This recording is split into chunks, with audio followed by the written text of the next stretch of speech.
అదే RTV app వార్తల్ని క్షణాల్లో చదివే అవకాశం ఉంటుంది. ఒక న్యూస్ పేపర్, ఒక టెలివిజన్ ఛానల్ మీ చేతుల్లో ఎప్పుడూ ఉంటాయి. గత కొద్ది రోజులుగా నెల్లూరు జిల్లాకు సంబంధించి ఇసుక దొరకక అటు భవన నిర్మాణానికి సంబంధించినటువంటి యజమానులు, భవన నిర్మాణ కార్మికులు తీవ్రమైనటువంటి ఇబ్బందులకు గురి కావాల్సి వస్తుంది. ఆ నేపథ్యంలో తెలుగుదేశం ప్రభుత్వం ఏర్పడిన తర్వాత, చంద్రబాబు నాయుడు గారు ముఖ్యమంత్రి అయిన తర్వాత, నేను ఫ్రీ ఇసుక ఇస్తానని చెప్పినటువంటిది ఉచితం అనేటువంటిది ఉచితంగానే మిగిలిపోయింది తప్ప ఎక్కడా కూడా ఆ ఇసుక అందేటువంటి పరిస్థితులు కనిపించడం లేదు. దానికి సంబంధించి ఇప్పటికే ఇసుక ఏ విధంగా ఈ జిల్లాలో దోపిడీకి గురవుతుంది అనేటువంటి దాని మీద మీడియా సమావేశాన్ని కూడా నిర్వహించాం. దానిలో కూడా ప్రజలు ఎదుర్కొంటున్నటువంటి ఇబ్బందులు, ఈ తెలుగుదేశం నాయకులు కూటమి ప్రభుత్వంలో ఉండేటువంటి ఇతర భాగస్వాములు కలిపి ఏ విధంగా లూటీ చేస్తున్నారు, ఇసుకని పేదవాడికి అందకుండా గతంలో కన్నా 5 రెట్లు అధిక ధరలకి ఈరోజు విక్రయించేటువంటి దుస్థితి ఏర్పడింది అని చెప్పడం జరిగింది. దానిలో కొనసాగింపులో భాగంగానే ఇటీవల పొదలకూరు మండలం సర్వేపల్లి నియోజకవర్గానికి సంబంధించి పొదలకూరు మండలంలో సూరాయపాళెం దగ్గర శ్రీమాన్ సోమిరెడ్డి గారు ఒక 100 కోట్ల రూపాయలకి దోపిడీకి, ఇసుక దోపిడీకి స్కెచ్ వేశారు అని చెప్పి మాట్లాడడం జరిగింది. దాని మీద పొదలకూరు మండలానికి సంబంధించినటువంటి వైఎస్ఆర్ కాంగ్రెస్ పార్టీ నాయకులు మాట్లాడారు. దానికి సంబంధించినటువంటి విషయాలు కూడా ఇప్పటికే కొన్ని మీడియా ముందు ఉంచడం జరిగింది. వీటిలో ప్రధానంగా మేము అడిగేది, సూరాయపాళెం ఇసుక రీచ్ ఏదైతే ఉందో దానిని ఈరోజు పాపం కొంతమంది తోడు దొంగలు, కొంతమంది చిల్లర దొంగలను తీసుకుని సోమిరెడ్డి సూరాయపాళెం రీచ్ దగ్గరికి వెళ్ళాడు. ఇక్కడ ఏమి జరుగుతుందో చెప్పండి అని అడిగారు. నెల్లూరు నాకేసినటువంటి వాళ్ళకి పాపం సర్వేపల్లిని సోమిరెడ్డి ఎట్ట సప్పరించాడో తెలియదు. కాబట్టి ఈ తోడు దొంగలు, ఈ చిల్లర దొంగలు అందరూ కలిసి అక్కడికి వెళ్ళి వాళ్ళతో పాటు మన డూప్ షాట్ శ్రీధర్ రెడ్డిని తీసుకొని పోయి ఆయన చేత ఏదేదో మాట్లాడించేటువంటి ప్రయత్నం చేశాడు. మిగతా వాళ్ళ గురించి అసలు వాళ్ళని నేను లెక్కవేను, వాళ్ళ మాటలను పట్టించుకొని, మిగతా వాళ్ళందరూ చిల్లర దొంగల గురించి నేను మాట్లాడను, వాళ్ళ గురించి పట్టించుకోవాల్సినటువంటి అవసరం కూడా లేదు. అయితే వీళ్ళు మాట్లాడినప్పుడు ప్రధానంగా నాకున్నటువంటి ఇదేంటంటే, అసలు మీరు వెళ్ళడానికి వెనక ఉద్దేశం ఏంటి? దొంగలు భుజాలు తట్టుకొని పోయారా? లేదు రేపు ఈ రీచ్లో ఈయనకు సపోర్ట్ చేస్తే నాకేదన్నా రూరల్ రీచ్లో ఏదన్నా సోమిరెడ్డి సపోర్ట్ చేయకపోతాడని చెప్పిన పోయావా? దేనికి పోయారో నాకు తెలియదు. నేను మిమ్మల్ని అడిగేది ఒకటే ప్రశ్న అడుగుతున్నా. మీరు అక్కడికి వెళ్ళారు, ఏం చూశారు, మీకు ఏం అర్థమైంది అనేటువంటిది చెప్తే దాని మీద మీరు మొత్తం అందరు కలిసి వెళ్ళి మీ భుజాలు మీరు తట్టుకొని రావడం కాదు. మీకు ఒకవేళ ధైర్యం ఉంటే, మీకు చిత్తశుద్ధి ఉంటే, నిజంగా మీరు దొంగలు కాకపోతే అక్కడ జిల్లా కలెక్టర్ గారిని, ఎస్పీ గారిని, మైనింగ్ అధికారులని, ఇరిగేషన్ అధికారులని పిలిపించండి.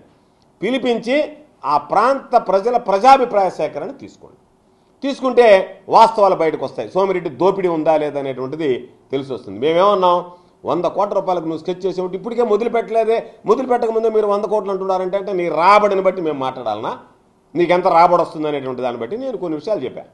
ఈరోజు జిల్లా కలెక్టర్ గారు ఇచ్చినటువంటి ప్రొసీడింగ్స్ ఇవి. ఈ ప్రొసీడింగ్స్ స్పష్టంగా ఉన్నాయి. 29 ఆగస్టు 2024 నాడు జిల్లా కలెక్టర్ ఇచ్చినటువంటి ప్రొసీడింగ్స్. ఇది అవునా కాదా చెప్పండి. దీనిలో ఒక 14 దీనికి సంబంధించి గతంలోనే చెప్పాం. Srikrishna sand and ferry boat workers గుంటూరుకు సంబంధించినటువంటిది 14వ నెంబరు. నేను మీకు కాపీలు కూడా ఇస్తా. వీళ్ళు వాళ్ళ బోట్లు తీసుకొచ్చినటువంటి మాట వాస్తవం కాదా? జిల్లా కలెక్టర్ గారు ఏమిచ్చారు? 15 మందికి ఇస్తూ ఆ 15 మందిని మీరు 3 రీచ్లు ఉన్నాయి, ఒకటి సంగం దగ్గర, ఒకటి నెల్లూరు దగ్గర, ఒకటి సూరాయపాళెం, ఈ 3 రీచ్ల్లో మీరు ఎక్కడైనా సరే మీకు ఇష్టం వచ్చిన దగ్గర మీరు కార్యకలాపాలు చేసుకోండి అని ఇచ్చాడు. ఇస్తే వీళ్ళు వెళ్ళారు.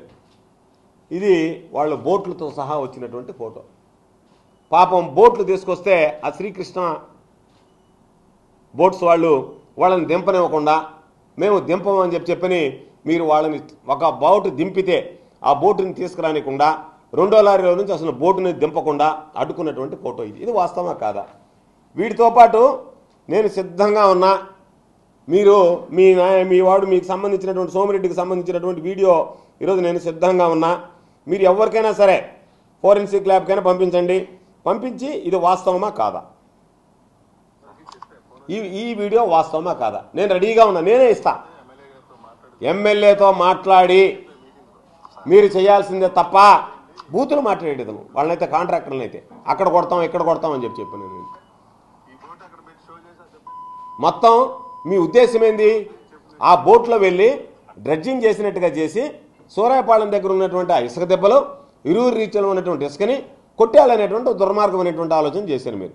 దానిలో భాగంగా అయ్యా ఇదిగో ఈ విధంగా మీరు ఎందుకు ఈ బోట్స్ వాళ్ళకి పర్మిషన్ ఇస్తే వీళ్ళని రానియడం లేదు, ఎందుకు వాళ్ళకి సంబంధించినటువంటి బోట్లను కిందకు దించడం లేదు, ఎందుకు మీకు సంబంధించినటువంటి మనుషులు ఈ విధంగా అసహ్యంగా వాళ్ళని గురించి వచ్చినటువంటి వాళ్ళ గురించి మాట్లాడుతున్నారు అంటే దానికి సమాధానం చెప్పకుండా నేను చాలా సత్యవంతుణ్ణి అని చెప్పడానికి ఎటువంటి సత్యవంతులను తీసుకెళ్లారంటే ఏదో చెప్పిన సమేతంగా వీళ్ళందరూ పతివ్రత పాయసం కాలిస్తే కాగితే పొద్దటిదాకా చల్లారలేదు అన్నట్టుగా అందరూ అటువంటి పతివ్రతలను తీసుకొని అక్కడికి పోయి చాలా పెద్ద నీతివంతులు నిజాయితీవంతులు పాప వాళ్ళని చూస్తే ఎవరన్నా అన్నా హజారే లాంటి వాళ్ళు అనుకుంటే ఎంత పొరపాటు. కాబట్టి వీళ్ళందరినీ తీసుకుని నువ్వు చెప్పదలుచుకున్నది ఏంది? నేను పనిచేశా, ప్రతిపక్షంలో పనిచేశా, అధికార పార్టీలో పనిచేశా. ప్రతిపక్షంలో శాసనసభ్యుడిగా ఉన్నప్పుడు, నువ్వు శాసనమండలి సభ్యుడిగా మంత్రిగా ఉన్నప్పుడు ఇదే సూరాయపాలెం గ్రామానికి సంబంధించి నువ్వు ఎత్తితే అసెంబ్లీలో ప్రశ్నించా నేను, ఇదిగో దోపిడీ చేస్తున్నావు, దోచుకుపోతున్నావు అని చెప్పారు.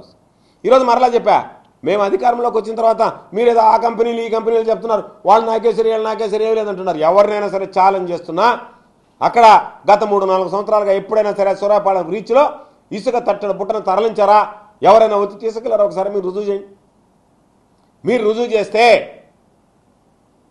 సూరాయపాలెంలో రీచ్ జరిగింది గత 3 సంవత్సరాలు కానీ మీరు రుజువు చేస్తే నేను శాశ్వతంగా రాజకీయాల నుంచి వైదొలగడానికి సిద్ధంగా ఉన్నాను. మరిన్ని వీడియోస్ కోసం ఛానల్ ని సబ్స్క్రైబ్ చేయండి, లేటెస్ట్ అప్డేట్స్ కోసం వాట్సాప్ ఛానల్ ని ఫాలో చేయండి అండ్ లింక్ డిస్క్రిప్షన్ లో ఉంది.